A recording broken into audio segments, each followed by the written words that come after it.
You were across the street at What? you were across the street at the Lewis's today. I couldn't catch up to you to say hi. Yeah. That's where I was. Yeah. Yes. Believe it or Uh, not, I gotta say, kudos to my son. My son was part of the shadchan there.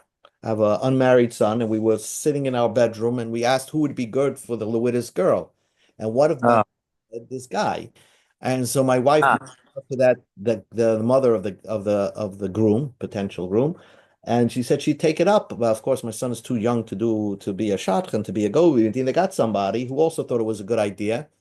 And lo and behold, funny things have happened, and they became engaged today. you're right.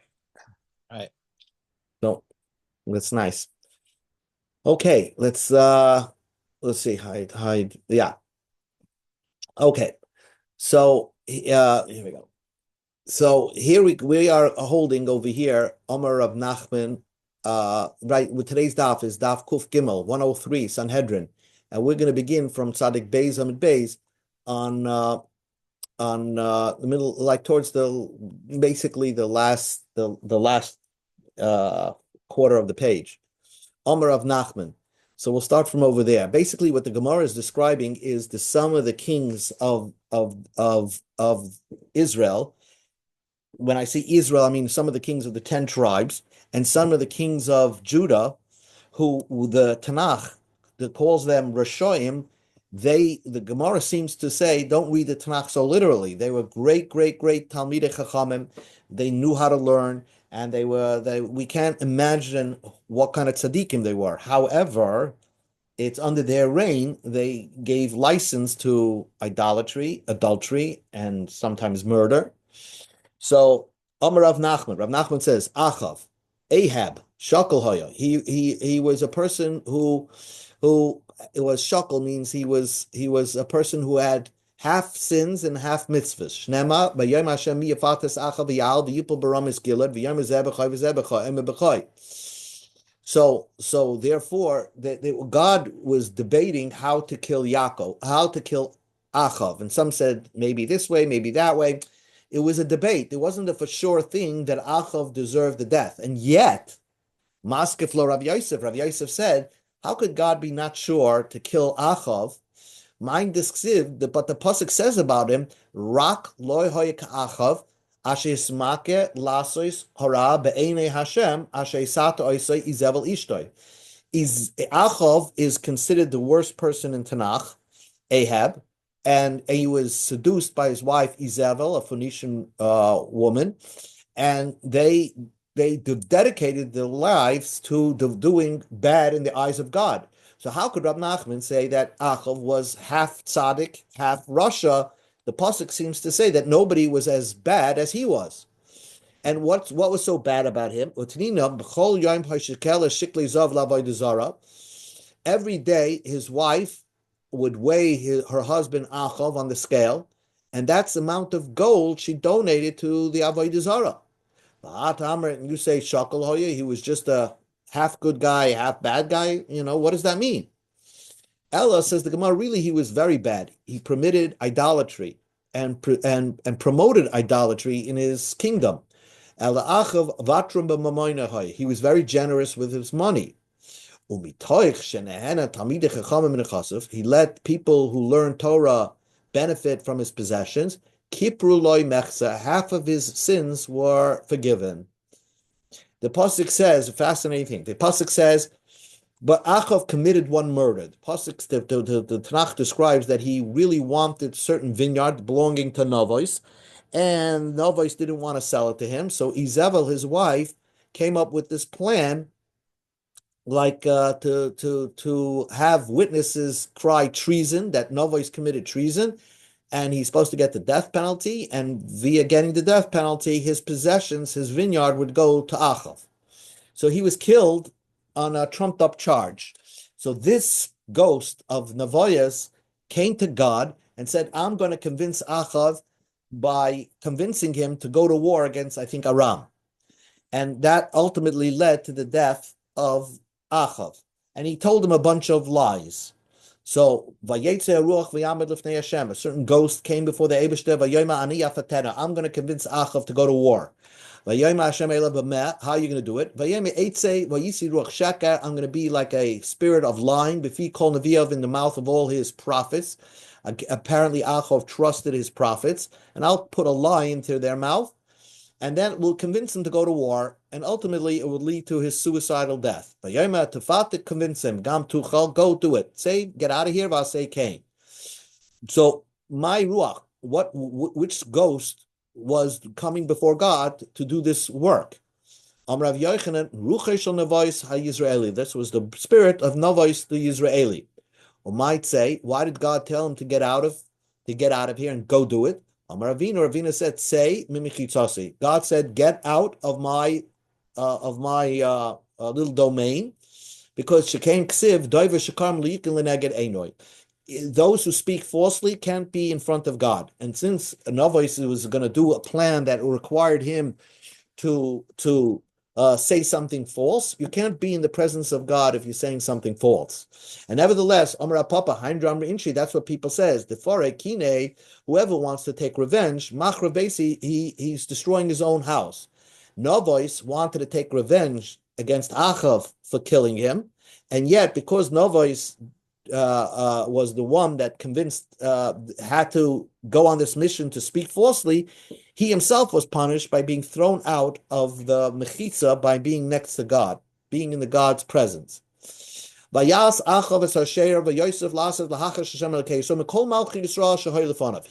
avodah zarah, and he did it to anger God from all the Jewish kings that were before him. Amar Yochanan, what did he do? He wrote on the walls of Shomron, which was, the capital city of the 10 tribes, Samaria. Achav kafar belekei Yisrael. Achav denies the God of the Jewish people. He believed that God is a God, but not specifically for the Jewish people. He's for all humanity. Lefichach ein lechelek be'elekai Yisrael. He doesn't want to have a part in the God of Israel. He wants to have a God that's a God of all human beings. They searched Achazyahu and they found him, they trapped him, and he was hiding in Shomram. He was another king, a grandson of Achav, and he was also following in those footsteps. He would take a Sefer Torah and erase all the names of God, and instead replace it with an idol name. So you open a Sefer Torah and it says Vayom Hashem el Moshe. He put Vayom Avodah Zarah el Moshe. Menashe. Why is Menashe? Menashe is a king of not of the 10 tribes. He's the king of the son of Chizkiah, and Chizkiah was a big tzaddik, and Menashe was his son. And he was a huge Rasha that we're going to learn. Such a Rasha he was that he did idolatry, killing, murder. He slept with his sister. Menashe, why was he called Menashe? He forgot God. He made the Jewish people being forgotten by their Father in heaven. In other words, he corrupted the entire population of Yehuda. Now, Menashe was listed in the Mishnah that he will never get to the Olam Haba. Now, one thing that you have to know is that it's a big novelty, because if you read out what I sent, one of the things about Menashe is that he was taken as captive to the king of Babylon and tortured. Eventually, during that time, it seemed like he wanted to repent. So he semi-repented. But according to our Gemara, he's still not going to. He did such a corruption; it was too difficult for him to or he didn't repent with his full heart. So Manolan, how do I know the also Almadasa? How do I know Achav will never come to Olam Haba? The pasuk says, "Ben Shtem Esrei Shana Menashe b'Mochav Chamisha b'Chamei Shana b'Shleim Yasarab Kasha Asa Achav Melech Yisrael Ma Achav Ein Lechelek L'Olam Haba." We learned that Achav, the king of Israel, lost his chelik Ba. Af Menashe, so also Menashe ain't like chelik L'Olam Haba. Menashe also will not have a chelik L'Olam Haba, because the pasuk juxtaposes Achav to Menashe. Rabbi Yehuda disagreed. Menashe yesh chelik L'Olam Haba. Shnema, because the pasuk says Vayispal Menashe el Hashem, after he was being tortured by the king of Babylon, He prayed to God, and God acquiesced to him. Rabbi Yehuda, who said he comes to Olam Haba, and the Chachamim say he lost his Olam Haba, both darshan one pasuk. I'll put the horror l'chol mamchois haaretz beglam Menashe ben Chizkiyahu. Menashe, the son of Chizkiyahu, he's the fault of why God is going to destroy the Beis Hamikdash. So says Yirmiyah. Marsava beglam Menashe sasha tshuvav inu lo yavid. God is blaming Menashe because he was the only one that did tshuva, and the people did not do tshuva. So that's one opinion. That's Rabbi Yehuda's opinion. Therefore, he gets Olam Haba. But the Rabbanan hold, Beglal Menashe, we go to Amud Aleph, Beglal Menashe lo yavid tshuva. Menashe himself never did tshuva, and he drew many people after him. So that was the opinion of the Chachamim. But Rabbi Yochanan seems to side with the opinion of Rabbi Yehuda. And he says, Rabbi Yochanan, Kol ha'imeh, whoever's going to say, Menashe ein lechelik lo'im haba, then Menashe will never enter the Olam Haba, Merapi Yadayim shel Beis Tshuva. He is causing Bali Tshuva to weaken, to give up. If you do big Averis, because we're going to learn that Menashe did Tshuva at least for 33 years. And so if God still didn't accept him, then every Baal Tshuva is going to say, if Menashe couldn't do Tshuva, I certainly can't do Tshuva. How do we know he did Tshuva for 33 years? The Tanakh Hamid Rabbi Yochanan, Menashe asa Tshuva shleishim shalosh shanim. He did Tshuva for 33 years. The Ksiv ben Shnei Masar Shalom Menashe b'Malach Misha v'Chama Shanim b'Melech B'Shleim. Yas Ashera Ara Bein Hashem Kashos Ach Melech Yisrael. So Menashe did bad as much time as Achav did bad. Kama Molech Achav. How long was Achav king? Esem Tav Shonim. He was a king for 22 years. So Menashe did evil for 22 years. But Menashe was a king. Menashe Kama Molech Hamishin V'Chomesh. Menashe was a king for 55 years. And 22 years he was doing Avodah Zarah, idolatry. So what did he do the rest of the time? Dalminei Esem Tant Pashlei Tlosim Flawless. So what was left over was 33 years, utlos. So during the 33 years, he's doing tshuva. And if you're going to say that he doesn't get olam haba, every Baal tshuva is going to say, forget it, we'll give up hope. So don't say that. Why does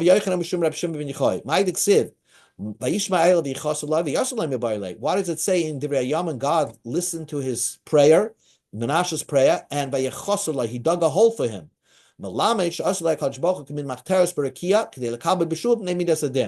God had to go above and beyond. Really, Achav's repentance should not have been accepted because he did such terrible things. But God allowed him to build a little tunnel, like a Gaza tunnel, and he snuck back into the courtyard next to the Kisa covered of God. So it was like a tunnel because the Midas Adin did not want to allow him. And okay,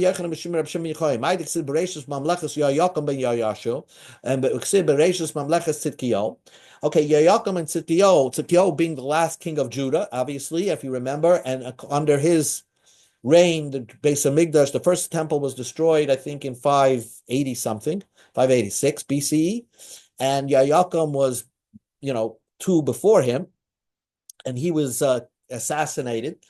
But both of these had a very interesting time. Whereas Yoakim, the people were good, Yoakim was bad. Whereas Tzidkiyahu was good, the people in his time was bad. So the Pasuk uses the same expression, Bereshis in the beginning of time, Bereshis in the beginning of time of the kingdom of Yoakim, Bereshis in the beginning of time of the kingdom of Tzidkiyahu. So, what does it mean, beginning of time? Was that the first king?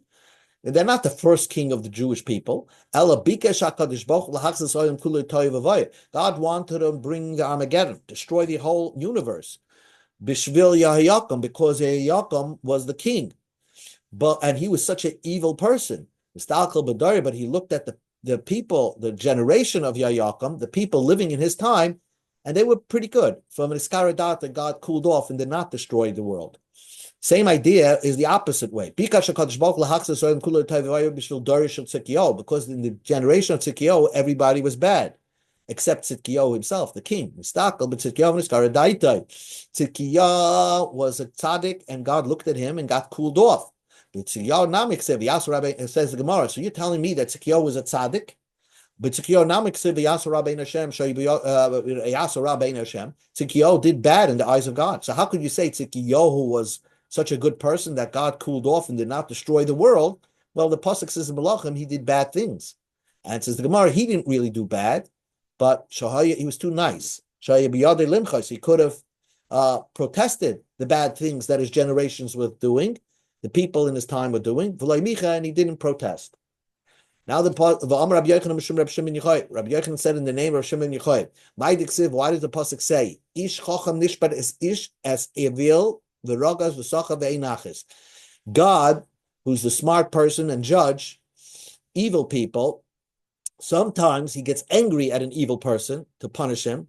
Sometimes he makes it nice for an evil person, but all with the point to do tshuva. If God's angry, you want to change that, do tshuva. God's so nice to you and you're evil, you'll start thinking your ways. Why is God so nice? The einachas, and some people just don't get it. So now, Omar HaKadosh Baruch Hu said, Ka'asi al Ochaz nusata biyad malchei demesek. I got angry on Ochaz, who was the father, I think, of Achav. No, Omri, a grandfather of Achav, and I put him in the kingdom of Damascus. And he was captured, kidnapped, and all that. And instead of returning to God, Zibach v'kite lelehehem, Shnema v'yizbach lehe darmesek hamakam boy v'yomer ki elhei malchei aram heim azrim oisam lehem azabchen v'yazem heim hoyuli lachshil l'chol Yisrael. Since this Achaz king was won over by the kingdom of Aram, he decided to serve their gods because they were so successful against him. So that's why he slaughtered and started worshiping the god of Darmesek. He didn't get the message that he was punished only because he was worshiping other gods. Sechati Amatzia, I made it good for Amatzia. And I gave and he won, he was victorious over the kingdom of Edom.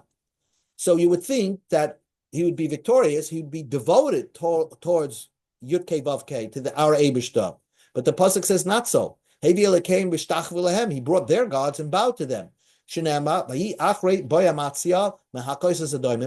Amatzia came from winning the war against the Adomim.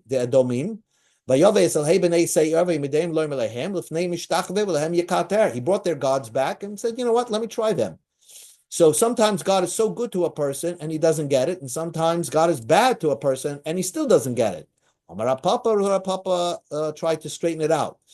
That's why people says, sometimes you cry to a person, God makes it bad for a person, he doesn't get the message. God smiles and good fortune to a person, he doesn't get the message. It's woe to a person, he doesn't know between what's good and what's bad. So the pasuk says,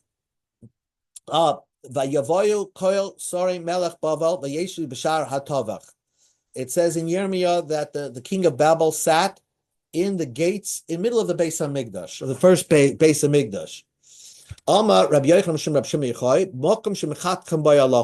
Wherever the Sanhedrin used to sit in the first Beis HaMikdash when the Babylonians overtook the first Beis HaMikdash, so they first set up their own court in the same place where the Sanhedrin used to be. Amar Papa explained, that's what people say is, in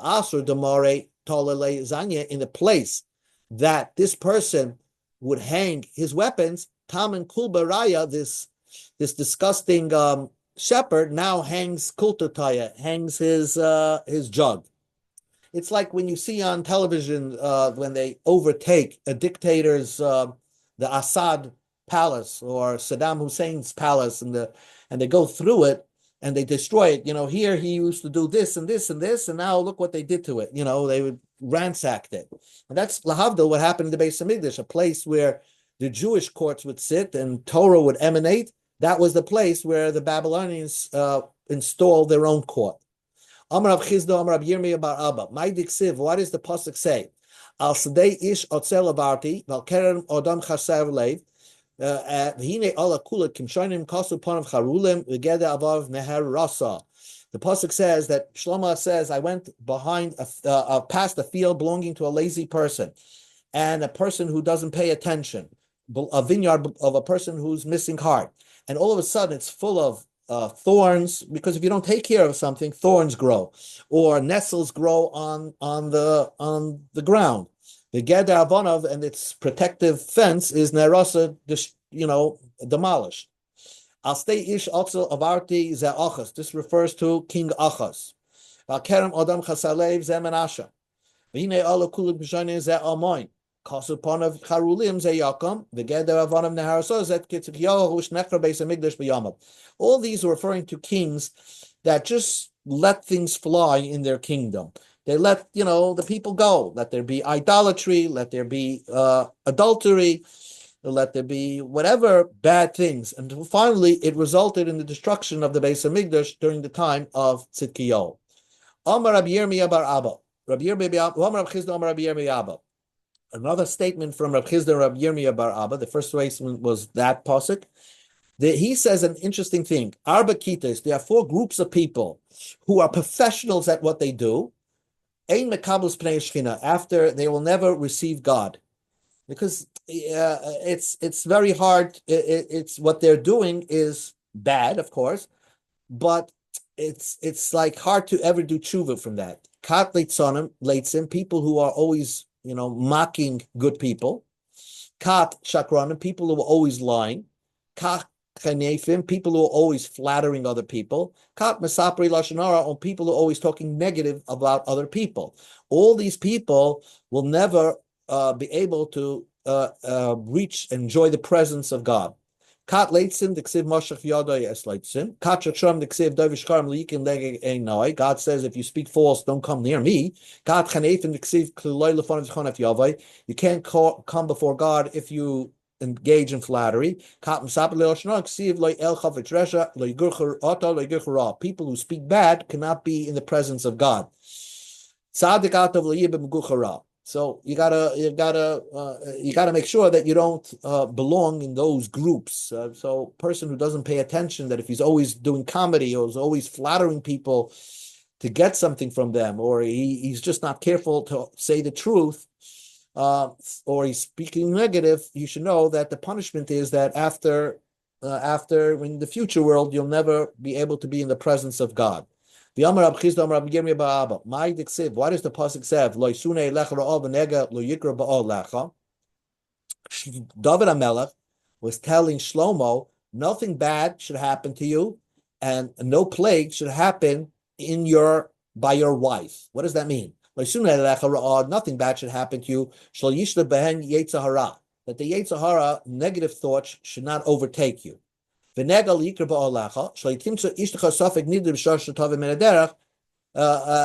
you should never come home. David told Shlomo, it shouldn't happen to you. He blessed him, it shouldn't happen to you. That you should come home and you find your wife a nida, not a for sure nida, and the temptation is big, and yet you have to stay away from her because she's not sure if she's a nida, and this is very difficult because you sometimes you feel that this is such a chumrah it frustrates you from keeping the halacha. God told David HaMelech, bless Shlomo. That's why you say before you're going to sleep that you should not be have anxiety from bad dreams and bad imaginations throughout the day. That nega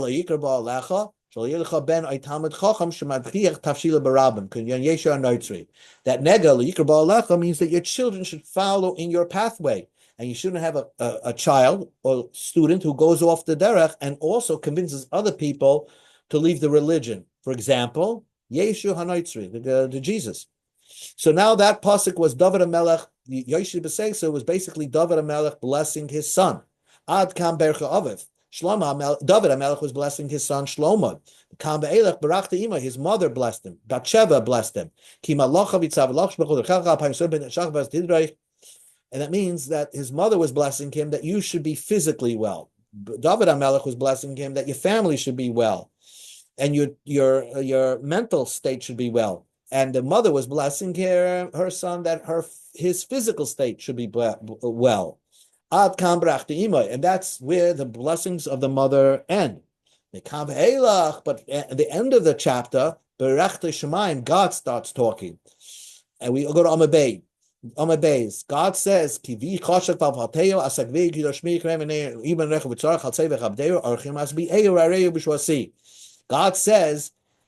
because Shlomo has betachem and he fantasized about me, I'm going to save him and protect him because he recognized my name. Whenever he's going to daven to me, I'm going to answer him. I'm with him in all distress, and I'm going to release him and give him respect and give him long life. So that's how you read the chapter of Yosef Say. So we read this every night, after Marav now, for the sake of the people in Eretz Yisrael. But we have to know that it's written by three different people, three different subjects. David is talking to Shlomo, then Shlomo's mother is talking, and then the end of the chapter is discussing the Eibishter saying, blessing Shlomo. Okay, new Gemara. I'm Amar Shlakish. I'm a base. Amar Shlakish. Another 4 minutes, then we'll stop. My diksiv. What's the pasuk saying? The pasuk, if you read here, if you see it on your screen, it's a pasuk in Eov, where look at the ayin in Rishoim. It's almost like above. That's how you. V'yimana Rishoim Oiram. I'm going to hold back from evil people their light. Uzroi Rama and their haughty arm, Tishaveh will be broken. But Rishoim is written almost like it's written rush, poor person. So the Gemara darshans like this. Rav Shimon ben Lakish asked, why is the ayin of Rishoim just up there in the air? So you could read it as if it doesn't say the word ayin. And what the pasuk is saying, if a person becomes lonely in this world, that means he chased away all his friends because people see something's wrong with the guy and is very hard to be with. Nasa Rosh Milmala, then you should know he's being chased away in the upper worlds as well. So that's a good thing, that if people stay away from a person, God is also angry at that person. Says the Gemara, so he's poor. So says the Gemara, then not write the ayin. Don't write the ayin, because without the ayin it says rush. Why at all does it say the ayin? Rabbi Yochanan, Rabbi Lazar, Chad Amar b'nei Kvoide shel David, Chad Amar nishin Kvoide shel Nehemiah ben Chachalalia. Because of the honor of David, not everybody who's a pariah is considered to be a bad person. David HaMelech was considered to be a pariah in his lifetime. Everybody hated him. And yet, David HaMelech is David HaMelech. And also Nehemiah, who came to build the second base of Mikdash, nobody wanted to follow him to build the second base of Mikdash. So they were pariah in their own generations, but you should know they were tzaddikim. So it's not a hard, fast rule. But generally speaking, someone who has no friends and is very difficult to get along with, you should know in Shemayim they also don't like that person.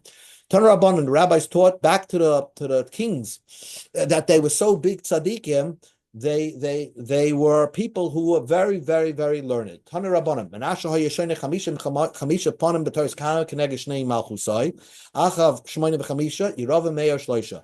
Menashe had 55 lectures in Torah's Kahanim and on Sefer Vayikra. And each one, he made a new novel pshat. Achav, he had 85. Yeravin, 103. In other words, they knew how to learn and come up with new ideas. I mean, they weren't just Amaratzim. They were tremendous, tremendous tzaddikim and very learned in Torah. And yet, they permitted idolatry, adultery, and murder. Tanya, and we learned to the Brisa, Avshalom ein lechelik haba. Shneimah v'Yakos Avshalom v'Yimasul v'Yakub v'Yamzav v'Yimasul ha'imabah. Rav Meir said that Avshalom, the son of David HaMelech, who made a coup against David and threw him off the throne, got killed in this world and lost his olam haba. Tanya, we learned to the Brisa. Shimon Elazar Amir Shimon Meir Achaz v'Achazia v'Chol Malchi Yisrael shekaz b'hem v'Yasur Rabbein Hashem. Achaz and Achazia are two kings of Judah. And then all the kings of the Jewish people, where it says that they did evil in the eyes of God, that means loy chaim loy nidanim. They're never going to live. They're not going to live in olam haba with tzaddikim, and they don't get Gehenna. In other words, they did so bad that there's no way to punish them. Now the pasuk says that Menashe, the king of Judah, committed murder. Another 3 minutes, and then we'll stop. What kind of murder did he commit?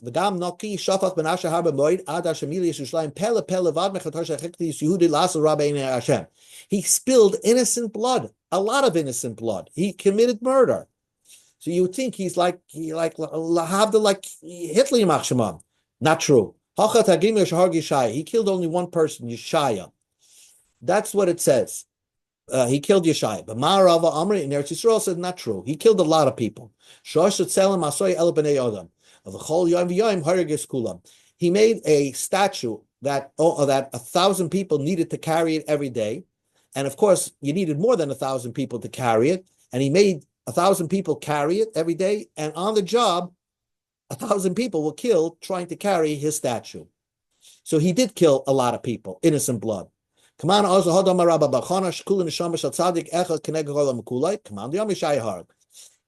an opinion that says that one tzaddik can be worth more than 1,000 people. Who's that opinion? That's the opinion that Menashe only killed one person, which is Yeshaya. But yet the Tanakh considers it as if he killed many, many people. Ksiv hacha, another 2 minutes. Ksiv pesel, ksiv psilem. Rabbi Yochanan betil asulei patzif echad. Soif asulei bar patzifin k'deish tirish chinabi sichos. Menashe made one face of the statue, and then it says he made a lot of faces to the statue. In the beginning, he made one face. Then he said maybe God is going to come through the other way into the base of Mikdash. So I'm going to make a statue with 4 faces facing each direction, north, south, east, west. So whenever God comes in, he's going to be angry seeing a face of a human being on a statue in his Beis HaMikdash. So he did things not only to get people to serve idolatry, he wanted to anger God, Menashe.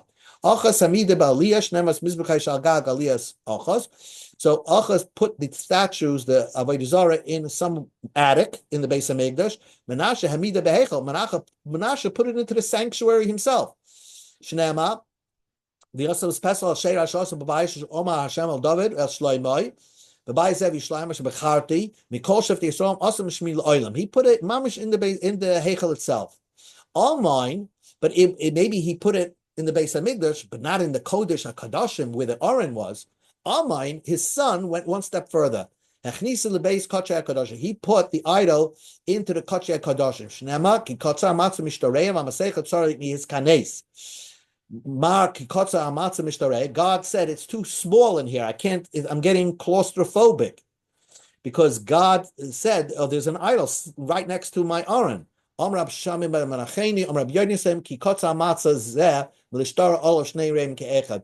This room is too small that two friends should rule. God said it's either me or this idol over here. God looked at the idol that was next to him, so to speak, as a co-wife. When he read the Tanakh like this, he would cry. God can take the ocean and just put it in one place to create land, a landmass. So God's not bothered by constraints. That yet God felt claustrophobic, so to speak, when they put this idol right next to him. It was like having a co-wife next to him. Then the pasuk says, okay, we're going to stop over here. We'll stop over here. But what we're going to learn over here is that not only that, they did tremendous znus also, and that we'll leave for tomorrow. They slept with their sister, mother. We're going to learn that tomorrow. Okay? Sure.